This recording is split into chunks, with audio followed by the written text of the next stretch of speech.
Paul Soner here, CEO Biggin and Scott, joined by Ed Hobbs from the Richmond office. Thank you, Paul. Office of the month for December. Yep. We are getting towards the end of January, so don't we? catch up. But Happy New Year to you. Happy New Year. Congratulations to the Richmond team too. We're going to touch on a few things today, Ed. Put you in the take spotlight. you out of your comfort zone and blame it all on Russell if it gets too hard. But he'll be watching from Blair Gallery. setting the goal. Yes, he will. He will next to the pool. Got to get stuck in the Russell. Yeah. That's our little. That's what we do. But setting the goal. So you guys did 29 sales for December. Yep. You know, December usually is a slow down month, gets to shut down, and we can be in those last 2 weeks and there's nothing to do. So it's not an easy task to get to the 29 or to keep yourselves focused for that whole month. Distractions aren't there. Lots of distractions. Holidays. And you know, I know we tried to do less and less lunches, but it's just not. You're juggling possible. the lunches. Well, you end up saying no to something as someone else You've got to says. do the dry lunches, Paul. Oh, you got nothing on, so you got to come to this one. Yeah. Yeah, you got to pick and choose. Yeah. So let's talk about it. Right. So you guys set the goal. Big focus for December. Yep. Last December 2022 wasn't our greatest month. We had a real strong January 2023, but December was a bit slow. Yeah. So Russell rallied the troops. Big focus December just gone to try and hit 30 plus sales. And 29, 30, good enough. So we track everything. Russell's big on the WhatsApp group about sales, days left in the month, sales, left in the month in order to achieve that 30. So every single sale's tracked. It's also on a whiteboard. Some inspiration that came from Josh Vegan as well. So we're tracking everything. We're very, obviously quite visual. So whiteboard, WhatsApp group. So we're tracking every single day when the sale's been made, how many days are left, all that sort of stuff to really keep us on track. So particular focus last December to try and hit the 30 sales to make up for the previous one. Interesting enough, you talk about the second fortnight being a little bit slower. The first fortnight in December was a bit slower. Is that right? Yeah, a bit anxious. But I keep saying to the guys, we had the stock. So we're like, no, I reckon we're going to come home with a bit of a wet sale. So, in fact, we released a number of properties on, like the Reach program through Big and Scott, just on our website. Professional photos and a building inspection. Contract just on our website. So we had properties like 33 Studley, Ethan sold, 6 James Street, Ethan sold.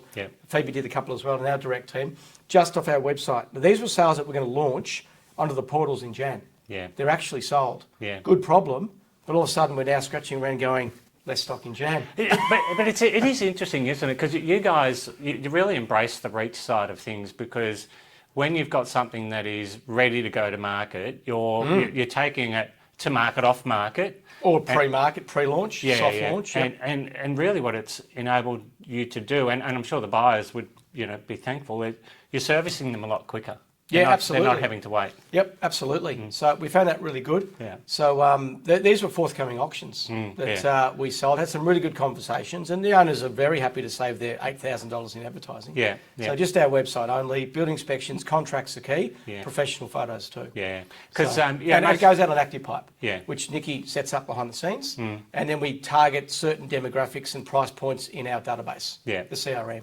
Well, you've got a lot of things going on now, because you've got Rita humming in the background with all the data that you collect. And so really what's happening with these guys, and a lot of you think it falls in their lap, but the servicing of the hot buyers that you have in your phone and the hot sellers has never been more important. They are getting serviced within and into their life, because they're ready to buy, they're ready to sell, and you're enabling that to happen. Underbidders.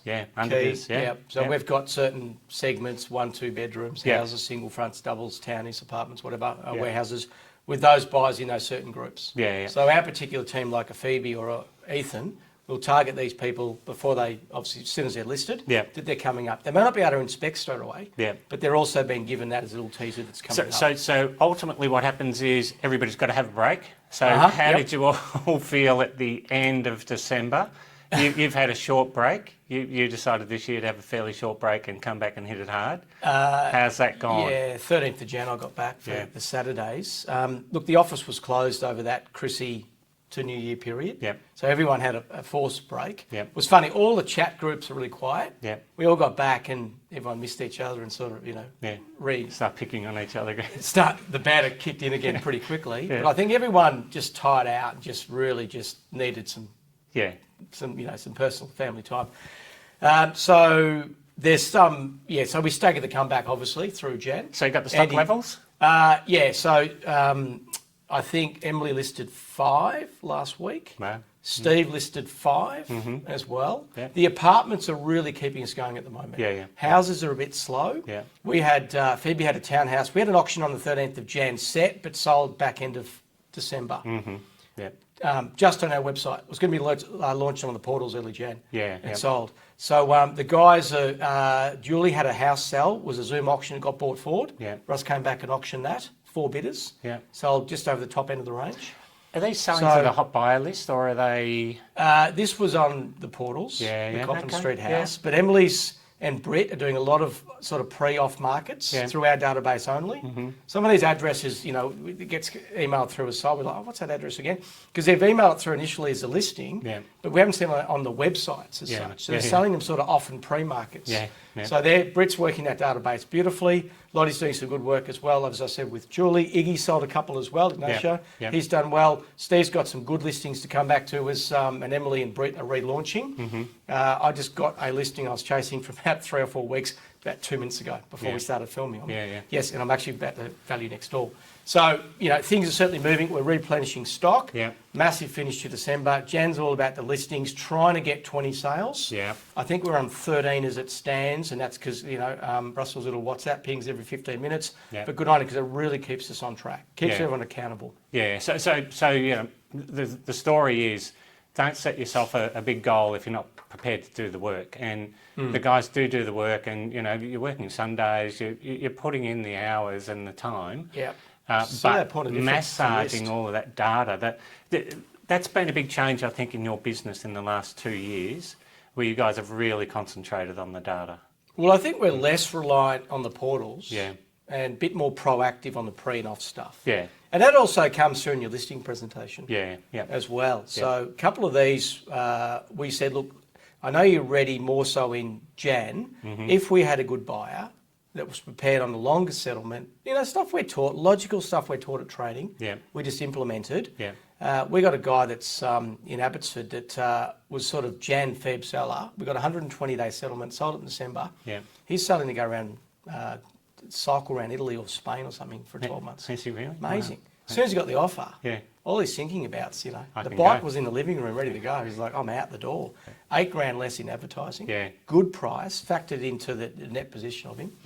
So I think we're just bringing things forward, being a little bit smarter, a little bit cleverer, less laziness potentially, controversial, but less on the portals to a degree. I agree with that. We've got the buyers in the database. I agree with that. It's just a matter of reaching out and hitting the touch points with them. I agree with the lazy quote, because traditionally Richmond, strong auction market. You guys, you're a hybrid market now. Everything is for sale from the day that it hits the market. Spoke about that, haven't we? And that from what I can see, that's made a big difference. That's a COVID pivot, I reckon. To speak to you guys in between, and you're not waiting for that big day on the Saturday. Or an auction on the Sunday. It's like, no, we're getting it done this week. There's a whole bunch of times I'd catch up Russell in the sales meeting and he'd go, I got 6 auctions on this date. That'll be sold by the time it comes around. And one was when May got bump repriced. We spoke about that previously. But it's absolutely from day one contract, and buyers expect there's an entitlement there. They expect to buy it from day one. Or we bring auction dates forward, capitalise on that energy when it materialises. Well, he's a busy man entertaining friends down the beach. He's a very busy man. He's packing up today. He's coming back. So he's going to hit. No, look, to his defence, he's been coming in for sales meetings. He came in for an auction. A few other bits and pieces. So he's. But it's another good fingers point. On the pulse. So he is. You guys set these goals. And you're achieving them. But he is ultimately he's driving it. He's driving it. He's keeping everybody honest. He never goes away. But we need that. Everyone needs that. So, but it's been a real team performance. December massively. And then obviously Jan's playing out some big auction weekends in Feb. And into March, and April's a little bit hit and miss and so forth. But it's looking like it's hopefully going to be another really strong, productive year. Well, and we mentioned this towards the end of last year. It looks like it's going to be fairly normalish, where there's a lot of things available. It's just a matter of who can negotiate. Yes, absolutely. And the hustle. and having fun with it. Maybe some rate cuts to come back into this year. Who yeah, knows? well, yeah. Even the talk just has this positive sentiment, doesn't it? Yeah. So you can, work that through with your valuations and appraisals and things and your buyers. And it's all, looking forward to another good year. Yeah. Well, congratulations to the team. Well done, mate. You've got to pump out another. I like how Jad interviews. You've got to do it each year. You've got to pump out another 6 before the end of the month. Wednesday or something next week. Yep, sales. I think I was speaking to Russell this morning. You guys did 20 sales last January. Yes, we did. But it was a flat December. It was. So, but Russ doesn't take that. So he wants big months every month, and good on him. So there's no, one doesn't wash through the other. So every month's got to be big. Yeah. Hopefully everyone got to the end of the video to hear that. Yep. Thanks for watching, everyone. And again, congratulations, Richmond. Thank you. Thank you, everyone. Welcome to Mercedes-Benz Toorak. Here at the Home of Luxury, our friendly and knowledgeable team are here to showcase and demonstrate to you the Mercedes-Benz of your dreams. With a remarkable range of demonstrator vehicles here on site in Toorak, why would you choose to buy your next Mercedes-Benz anywhere else? Bookings are essential to secure your VIP test drive experience this weekend, so reach out now. We look forward to welcoming you to Mercedes-Benz Toorak, the Home of Luxury.